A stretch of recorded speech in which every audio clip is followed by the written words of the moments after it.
Mine is better. No, mine is better. Mine is better. Yours sucks. Mine is better. Mine is good. Mine is better Yours than is yours. trash. Mine is dope. The Expanse is better. Mine is better. This Mine one is is better. the best Star one. Wars is This is better. the best one. It's better than the Yes, Expanse. It's this cooler is the than the best one. Expanse. No, Just you're admit it. wrong. It's I'm more right, popular and this than is the the best Expanse. one, and Yours you know it. sucks. You know the Expanse Yours is better. sucks. Mine It's is got better better. characters, It's better mine. story, better. Oh my word.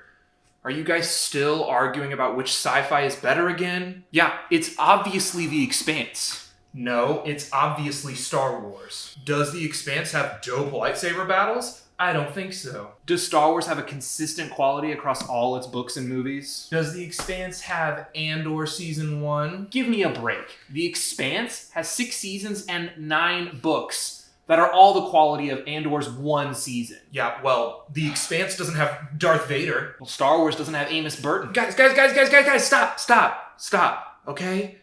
Jeez. Can we just stop this argument once and for all? You know what? How about you guys actually try some new sci-fi stories for some new universes for a change? Bro, for the last time, we are not going to watch Dune Part 2. Okay. Well, first of all, you should, because it's awesome. But second of all, I wasn't even talking about Dune, okay? I was thinking maybe we could finally try out ARX, the Blighted Reach expansion. Oh, give me a break, man. There's no way that a board game can compete with a top-of-the-line, high-production quality, epic movie trilogy or TV series. Well, why don't we find out?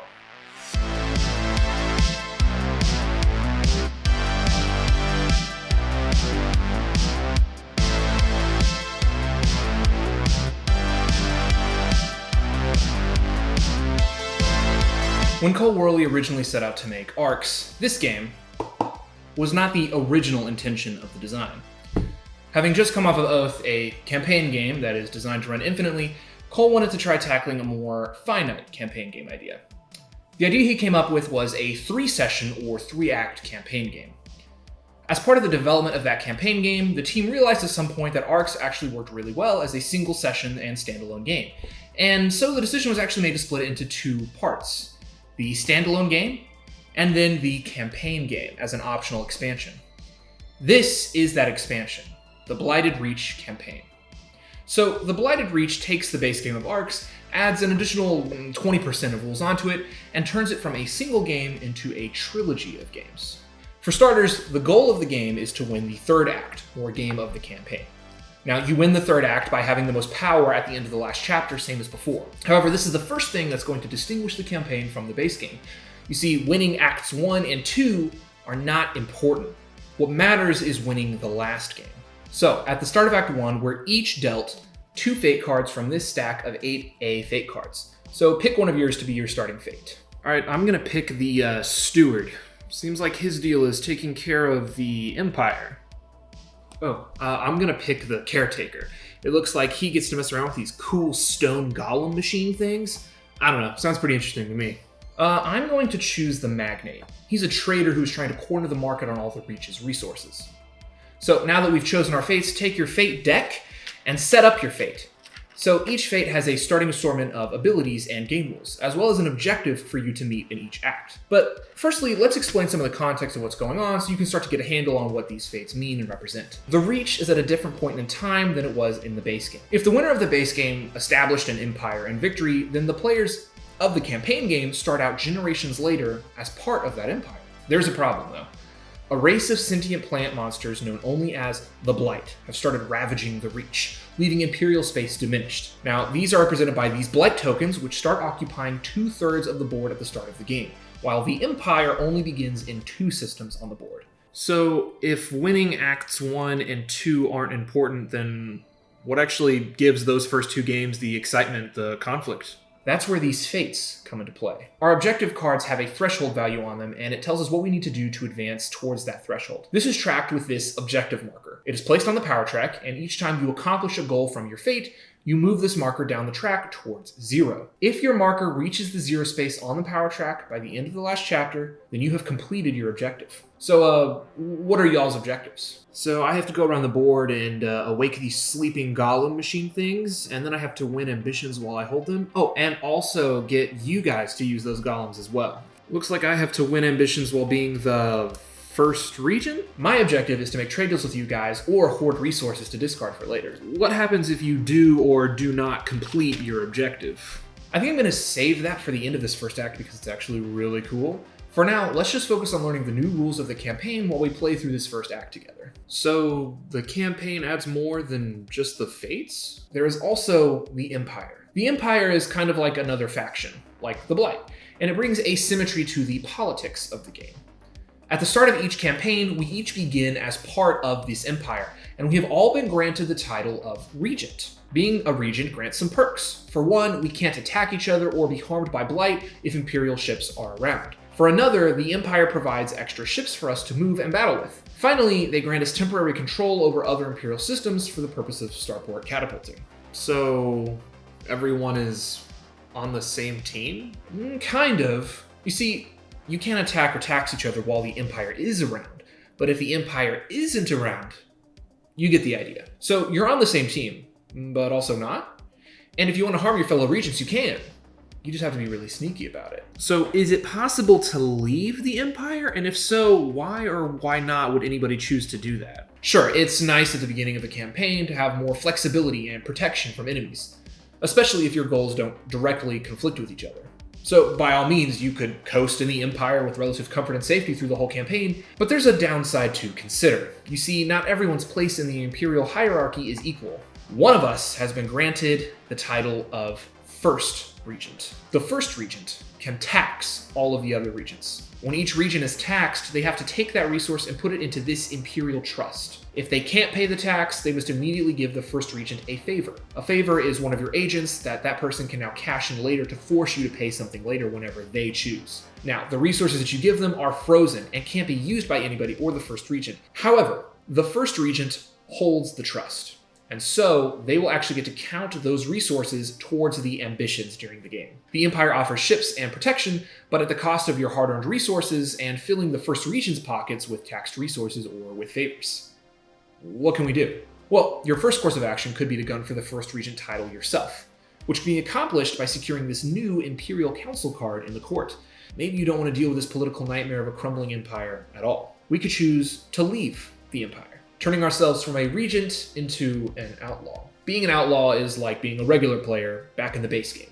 You have the freedom to fight or harm anyone that you please, and you don't have to pay that blasted Imperial tax. However, now you don't have those extra ships or the Imperial protection, and suddenly the Blight that's filling up the whole board is looking a lot scarier. Even worse, if you're the only outlaw in a reach full of regents, well, you better watch your back is all I'm saying. So the campaign adds the Fate system and the Empire system. So it also adds a negotiation system to the game. You see, there are now these new event cards added into the action card deck. These cards are actually really fascinating. So when you play them, you can only follow with them, but doing so allows you to copy the lead card in its entirety. Now that's obviously very useful in many ways, but it triggers two things at the end of that round: a summit phase and either an edict or a crisis phase. So when a summit phase is called, players can now wheel and deal and freely trade with each other. You can do all sorts of things. You can trade ships, buildings, resources, captives, trophies, and you can trade favors. Now, this system goes a long way in giving the campaign more flexibility. In a game where pivoting and adapting is key, but also where there are more moments of cooperation, the ability to swap ships and buildings between each other, I think, is huge. Finally, after a summit phase has ended, an event is triggered. We'll roll this event die to trigger either an edict or a crisis. In a crisis, the Blight will now attack, and crises will resolve in the court deck. Now, if the edict is triggered, you'll open this cool little accordion book with all of these edicts that are active, and you trigger them one by one in order. Now, this is where the first regent will get to tax the other regents like we talked about before, or they could decide to change the imperial policy. So as the campaign evolves, new edicts will be added by the various fates throughout into this little book, beefing up the imperial edict phase with some spicy events and laws. Okay, so the campaign adds the fate system, the empire system, the blight system, the negotiation system, and the event system. I think that's enough for y'all to know for now. How about we just play out this first act and see what happens and how the fates really work together.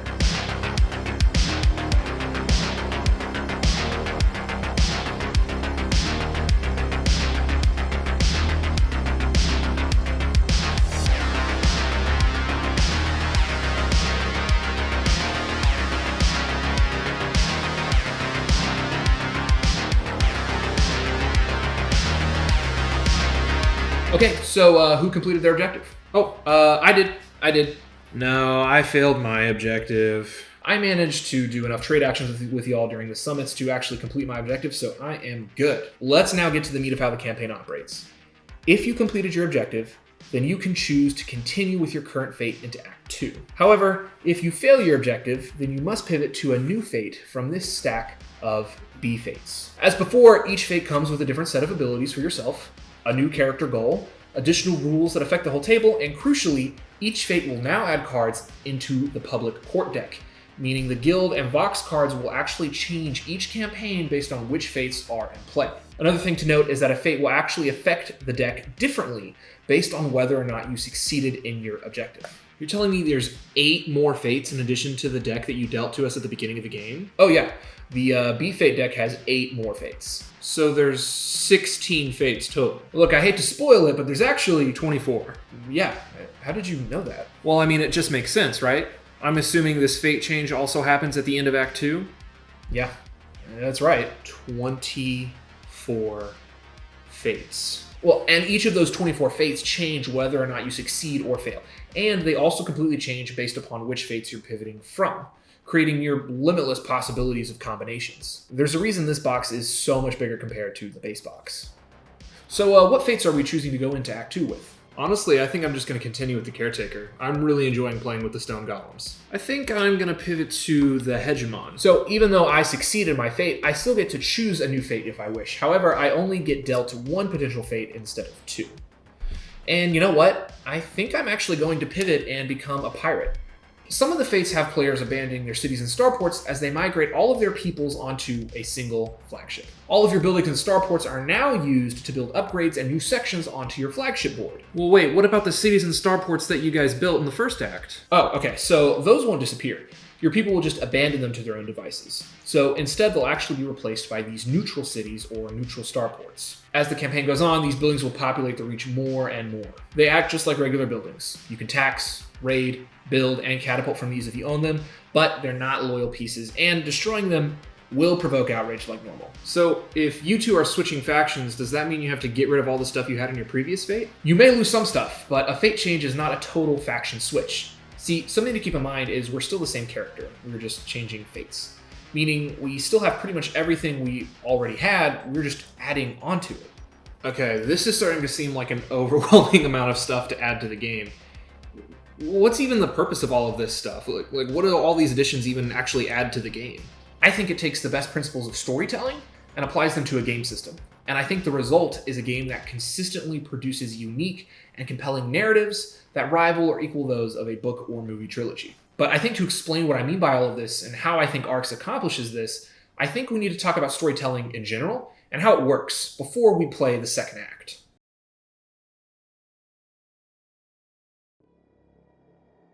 Okay, so let's talk about storytelling. I guess I want to start by asking you guys, what do y'all think is the most important element in storytelling? Specifically a pulpy sci-fi fantasy story like ARX. Oh, that's easy. It needs to have dope and exciting action sequences. No, it needs to have intricate and detailed world building. Yeah, see, I actually want to push against those two notions. Not that I don't like dope action sequences or really good world building, but I don't think those are what makes a good story. See, what I think makes a compelling story are characters and consequences. The most impactful stories that I've experienced come firstly from having well-written characters. And I think that well-written characters have two important qualities. They make choices and they change. Choices are important because characters are much more interesting to follow when we see them make definitive choices through the story. These choices reveal things about who they are as a person more than their dialogue ever could. Oh, so you mean like how Luke Skywalker chose to redeem Vader in Return of the Jedi? I mean, come on, man. That choice is like the entire heart and point of the original trilogy. Yeah, exactly.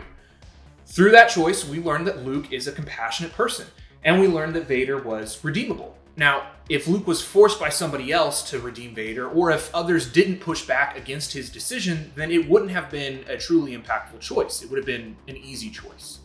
Instead, Luke chose to redeem Vader, even though, objectively speaking, it was the worst thing you could do given the circumstances of the war. But secondly, well-written characters change. There's a reason a character like Zuko from Avatar The Last Airbender stays with you. Zuko changes over the course of his story. He starts out as a horrible person, so desperate to gain his father's respect that he ruins the only loving relationships he does have and actively hunts down a young child for his father to murder. But by the end of the series, he atones for his mistakes by helping defeat his father and assuming the mantle of Fire Lord to try not just right his wrongs, but the wrongs of his father.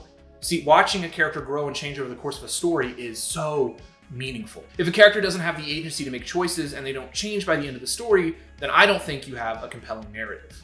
Alongside characters, though, I think the other big element to storytelling is consequences.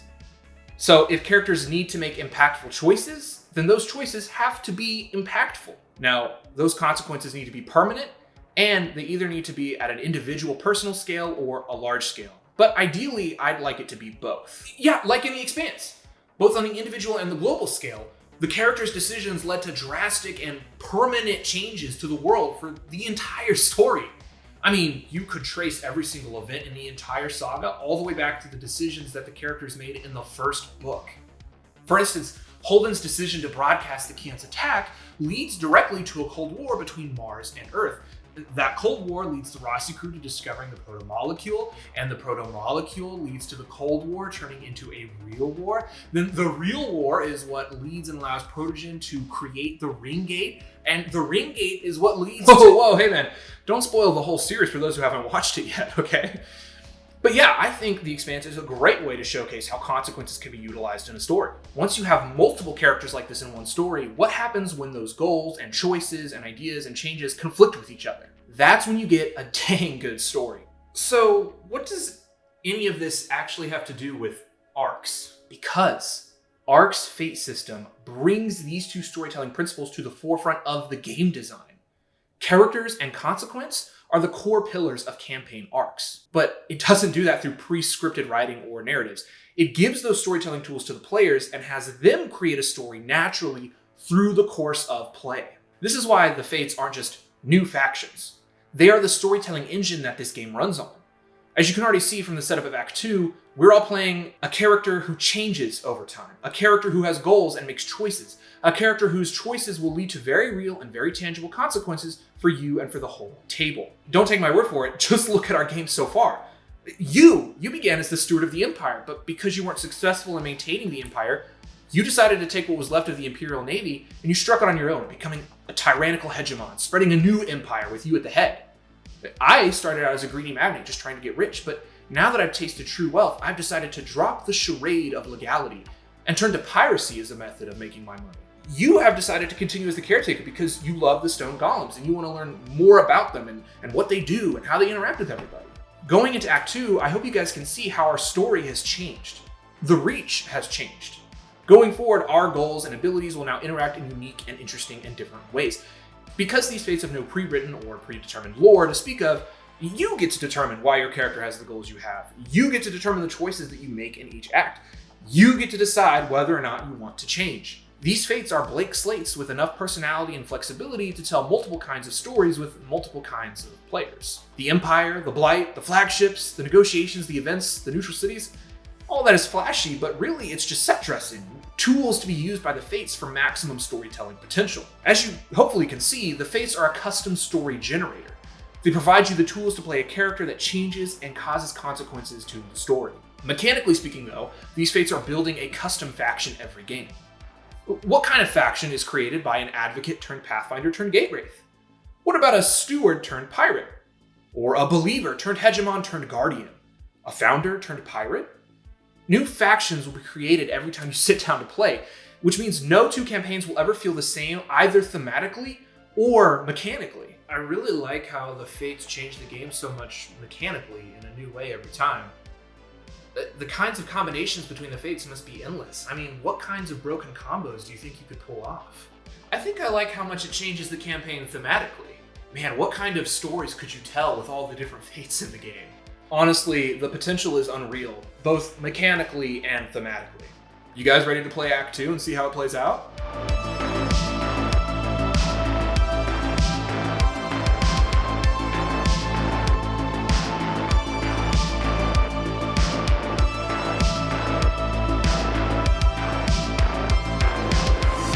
Alrighty, you guys know the drill by now.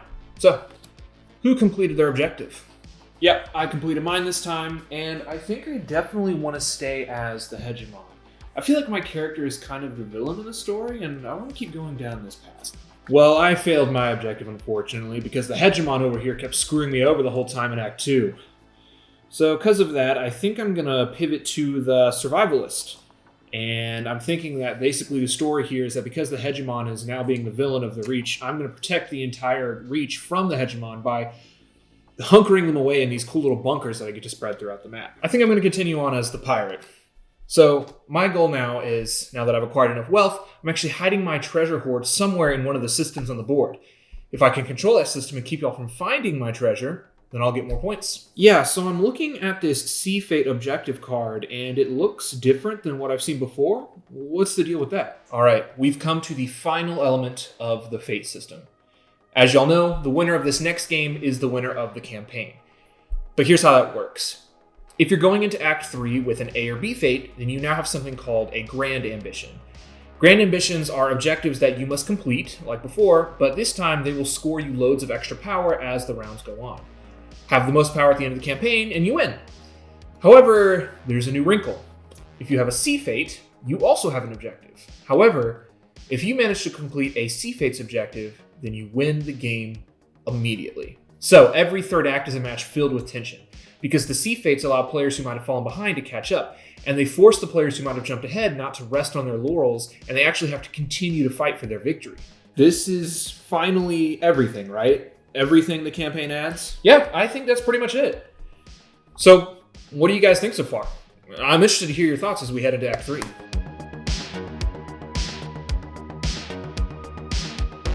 Well, firstly, something that you didn't really mention during the gameplay, but something that I found really interesting is actually this box.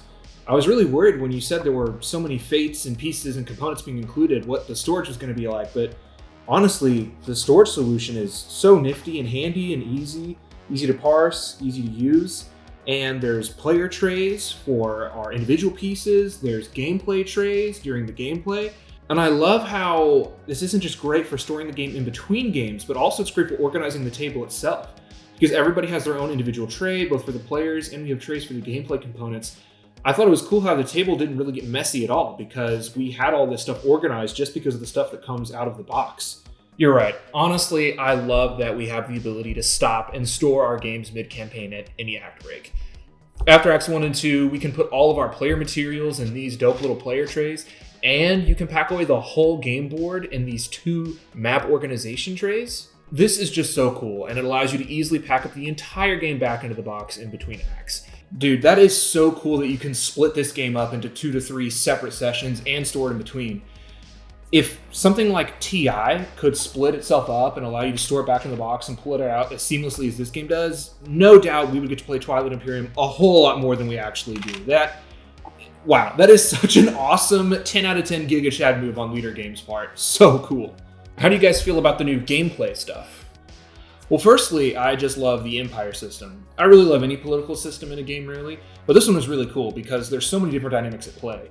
The dynamics between the regents and the outlaws, the other regents and the first regent, the outlaws against each other, and the Empire, that was just really cool. And I liked seeing how it evolved over time, and I enjoy having to wrestle with the decision of when to stay in the Empire, when to leave the Empire, if you want to go for the first regent. All that stuff I thought was really fascinating. How do you guys like the event system?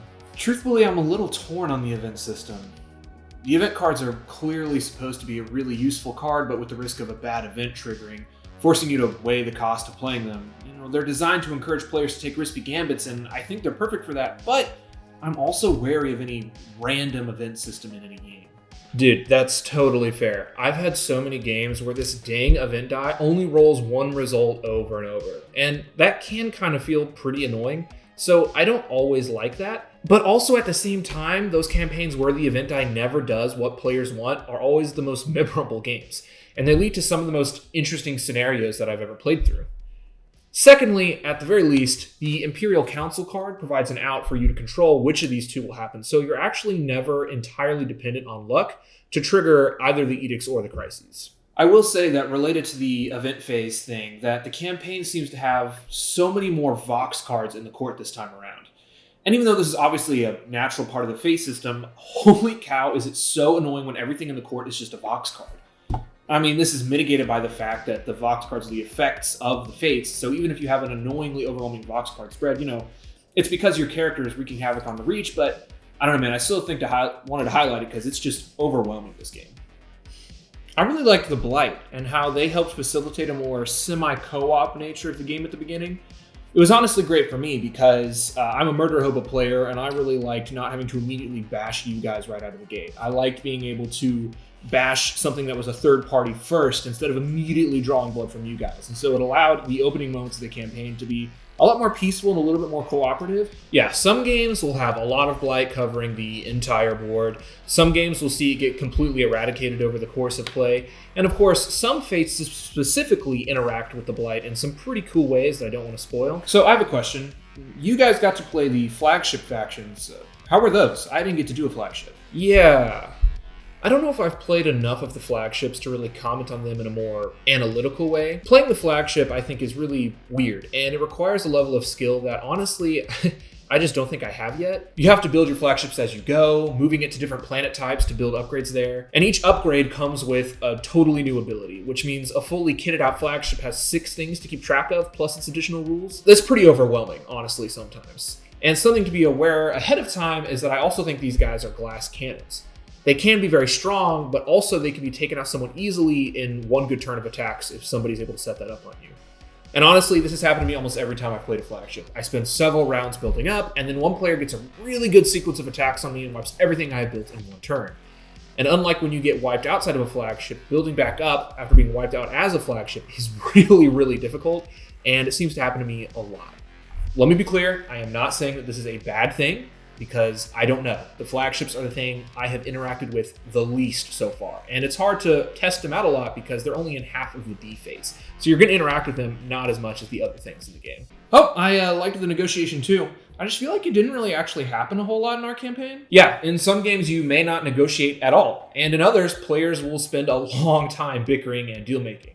I think both instances are fun. I'm just glad that it's an option, even though it's not something that will happen all of the time, which is totally fine in my opinion. However, I think what really makes the system sing are the favors. I think they're the best part of the system. Oh man, I think these are so juicy. They're so mean and cutthroat, and I think they really make the system sing. Man, it was so annoying when the steward kept taking favors from us in the first act. Oh, so frustrating, but in a good way. Yeah, that was such a cool interaction, honestly, and very immersive. I can't wait to see what the other fates do and what kind of stories they tell. Look, you guys know that I had a hard time connecting with the storytelling in Oath, but for me, this was much easier to see the story. What about you? You're the Oath fan. How do you feel the two compare when it comes to storytelling? Okay, this is going to be kind of difficult for me to explain. As you both know, Oath is one of my favorite games of all time, and that's due to the narrative that game creates. Oath and its world are so immersive to me, and playing it is so evocative. Every action you do and every round, I can see and feel the story in my head as we're playing. I love that. Arcs obviously has a narrative and story element too. I mean, we've spent the last 15 minutes talking about stories and how Arcs is emulating them. However, truthfully, I don't vibe in the same way with Arcs as instantaneously as I did with Oath. Oath's mechanics reinforce the theme very easily for me. I mean, just using the game's terminology helps set the scene. I trade for secrets for favor at the Wizard Tower. The game terms help reinforce the narrative nature of the game in a way that tells a story just by using the game's terminology, and Arcs for me just doesn't quite have that element. The Fates introduce a lot more mechanics than is present in Oath, in my opinion, and I think this has led to somewhat of a narrative block for me while I'm playing the game. With Oath, the story and the immersion is easy and seamless and instant. In Arcs, I don't fully understand the story until after the campaign is finished because I'm distracted by all of this mechanical stuff. I think it's the old root problem starting to creep in. If everyone's got their own custom factions they're building, I'm more focused on what's going on mechanically than just falling into the narrative so seamlessly the way I can in Oath. Now, this is obviously going to be much easier to do as I play more campaigns and become more familiar with each fate's rules and mechanics, just like in Root. And that's fine to me. I'm okay with having to invest in a game, but there's so much more to Arcs with 24 fates and the infinite combination of mechanics that I don't know how long this will take me. Will I get to the level of comfort that I have with Root, with so much to learn, to the point that I can just fall into the story without having to learn the rules? Honestly, I don't know yet. I think only time will tell. Not that Arcs is bad at telling stories and Oath is good. What I'm saying is, while I'm playing Oath, it's much easier for me to see the story through the act of playing. Whereas with Arcs, I don't fully see the story until after each act, if that makes sense. It's only after the game is finished that I can look back and I can clearly see the story being present there. Does that make sense? I hope I'm explaining myself right when I say that. Honestly, that's a really interesting perspective because I appreciated being able to figure out the story of my character after the fact. Because Oath is so nebulous and everything is up to the player to determine the story, the fate titles and the pivoting between fates helped ground me and give an anchor to see the story being played out in a way mechanically that Oath just didn't. Also, you guys know me, I'm a mechanics guy, and I love seeing all the ways that the fates introduce different mechanics and how they inform the story. Yeah, each fate adds some wild rules that are truly game-changing, and that part is honestly really cool. And exploring some of the weird combos you can get away with the fates is honestly so much fun to do. Something that especially struck me while playing is how the campaign, I think, actually highlights the necessity of the trick-taking action card system. You guys know that I didn't fully understand the necessity of this system in the base game, but because Campaign Arcs is a game where players will be exploring totally different stories, the trick-taking mechanism allows a shared game vocabulary between players that has the flexibility to simulate completely different narratives while also allowing these different players to still interact with each other. And I just thought that was really cool. I often say that the problem with learning Root is like learning 4 completely different separate games mashed together. Arcs has that same level of complexity, like I've said, but without feeling like you're learning 4 different games. You're still learning primarily one game, the trick-taking game. It's pretty crazy to me how Arcs has its cake and gets to eat it too. It gets to have the root levels of asymmetry with Oath's mechanical focus. Does the campaign change your opinion on player count in any way from the base game? Yeah, so when we talked about the base game, something I wanted to highlight was that I think the game works well at all advertised player counts. It's pitched as a 2 to 4 player game, and I completely agree. What I love about base Arcs is that all player counts are good in their own ways. Yeah, the 2-player version is incredibly mean and cutthroat. You have to play super precisely to pull out the win on that one. 3-player might be my favorite. I think I have the most control and the most ability to card count in that mode. And 4-player is super big and crazy. Everyone is super entangled, and the 7 and 1 cards really throw off all the strategy that you learn in the other 2-player counts. Exactly. I think all of the modes have pros and cons, and I don't mind any of the player counts in the base game. However, I do think it's obvious that the Blighted Reach was designed with 3 to 4 players in mind. Clearly, the Imperial Outlaw system is more interesting with more players. The negotiations will happen much more infrequently, and some of the fates feel a little weird with only 2 players. It's not that it doesn't work, it definitely does, but it's a little weirder and more unwieldy in my opinion. It's also even more cutthroat, if you can believe it. You can get steamrolled really, really easily if you're not careful, or some combinations of fates occur without a 3rd or 4th party to help counterbalance.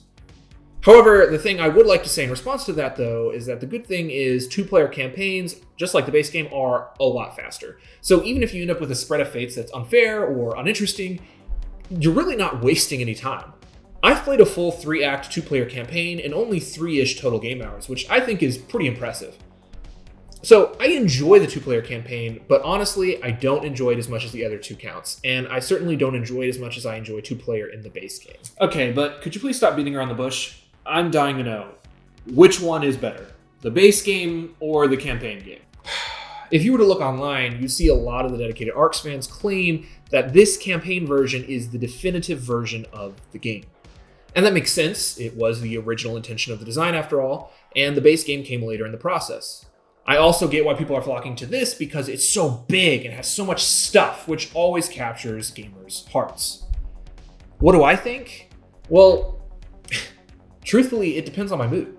The thing about the 2 modes of Arcs is that they're both trying to accomplish different experiences. I actually got to play a campaign of Arcs with Cole and Drew Worley once, and something Cole said during our game helped me conceptualize the 2 versions and their relation to each other. It was right around the time of the pre-release base Arcs tournament, and we were talking about the competitive potential of the game. Somebody at the table made a joke about doing a campaign tournament. Cole laughed and said something along the lines of, and I'm paraphrasing here, this wasn't exactly what he said. He said, the base game could easily support a tournament scene. It's designed to be a quick tactical experience. The campaign? Absolutely not. This is too wacky and weird for that kind of thing. When he said that, that kind of clicked it into gear for me. no version is better than the other because they're both trying to accomplish different things. The base game is a fun strategy standalone experience fit for a competitive scene. The campaign game is a narrative game like Oath. It's about playing a character through a grand trilogy, seeing what happens when you mix fates together, and how the players' different stories intertwine and explode against each other. So sometimes I'm in the mood for a lean tactical game, and sometimes I'm down for a big event story game. With Arcs, you get both, and both are good at what they do. I think right now I slightly prefer the base game. I'm interested to see if I'll be able to get my group to play the campaign as consistently as we're playing the base game right now. However, right now, I think I'm just really enjoying deep diving into the single sessions tactical strategy and figuring out how to get better at it. But honestly, my mind could change at any point. But for y'all to make up your minds on where you stand on the two, we need to finish our campaign. Who will be the victor? The survivalist, the pirate, or the hegemon? Oh, it is so on.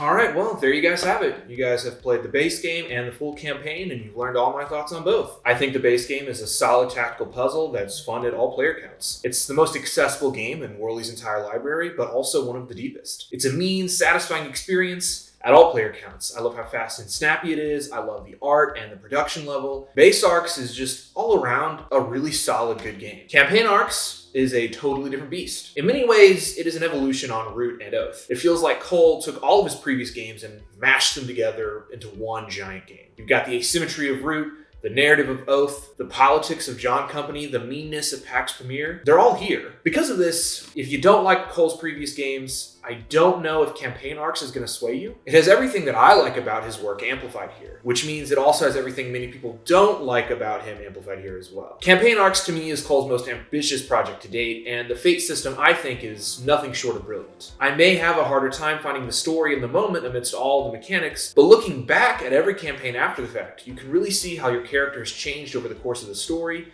and the post-game discussion honestly is unlike anything else out there right now. The fact that you can say both of these things about a single game is incredible. It really is both big and small. It can be played as a single lean experience or as a big all-day event game, with both versions being good in their own ways. Having played almost all of Leader's games and Cole's games, I think, objectively speaking, this is their best work yet, no question. It nails the perfect balance between accessibility and depth, between large and small scope. The design is efficient and clean. The production value especially is the highest of all Leader's games. Arcs is clearly the result of years of improvement and refinement on Leader's part. It's the best they've made so far, and I think it very obviously deserves all the hype it has gotten. That being said, while I think it is objectively their best work so far, is it my personal favorite? I don't know yet. I think that's a conversation for another day. I have to say, I think you may have finally found a Cole Worley game that I actually like. Honestly, I really enjoyed both versions of these, and I have not been a fan of his in the past. Truthfully though, I think I kind of agree with you. I think I'm leaning a little bit more towards the tactical nature of the base game. I really enjoyed that, though to be honest, I am surprised by how much I enjoyed the campaign. Yeah, and you know what? Funny enough, I think I actually prefer the campaign game. I just really enjoyed the narrative that the campaign provides and the different politics that it provides. I just thought the story that we told was really cool and really epic, and yeah, so I'm more of a fan of the campaign game. That's awesome to hear, guys. I'm really glad you guys came around on this one. I think this game is just really cool and very special. Now that you all have experienced your first campaign, which sci-fi do you all think is better? Star Wars, The Expanse, or Arcs?